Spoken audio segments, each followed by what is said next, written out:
Geoffrey Ruku ameukosoa muungano wa upinzani nchini kwa madai ya kuendeleza siasa za migawanyiko miongoni mwa wananchi.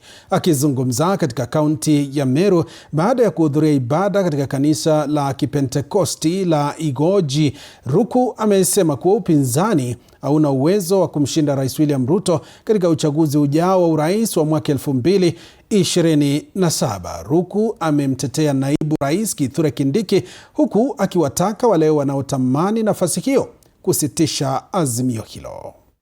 Enda wangapata kiti ya vice president alikuja maombi Igoji. Lakini sisi na waziri. Wewe Rigiji, wakati ulikuwa naibu wa rais, instead ya pesa ulikuwa unachukua pesa unaenda kununua mahoteli na ni pesa ya serikali.